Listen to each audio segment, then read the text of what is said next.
À Cuba, l'État a mis en place un projet innovant de restauration du patrimoine architectural et colonial du pays. Ce projet, en faisant revivre l'industrie, se veut également social, puisqu'il permet aux jeunes Cubains de se former à un métier stable et de trouver un travail dans un pays qui souffre beaucoup économiquement.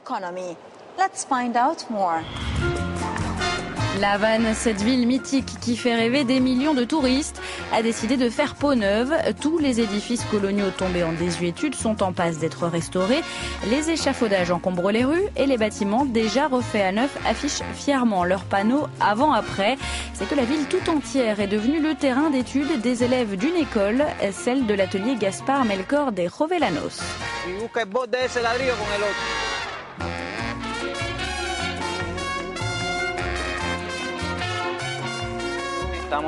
On est en train de réaliser différents types de voûtes pour faire un toit.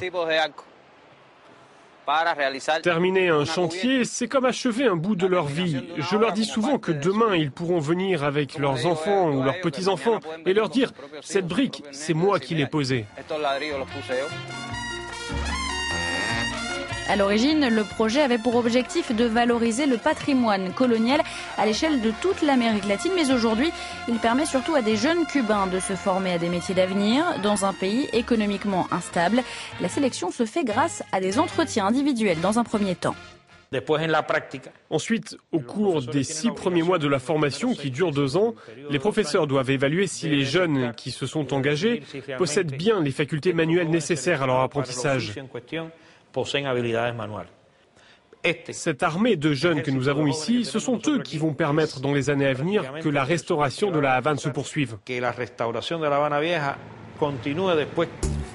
Dans un pays en dépression économique depuis la chute du bloc soviétique et toujours soumis à l'embargo nord-américain, ces jeunes trouvent dans l'école atelier l'opportunité d'apprendre un métier et de contribuer à la restauration de leur pays.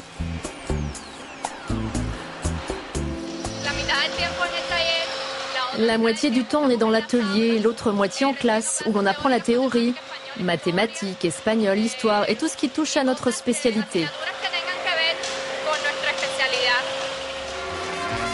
Et l'école a, semble-t-il, beaucoup de succès. Chaque année, les candidatures sont 4 fois plus nombreuses que les capacités d'accueil de l'établissement.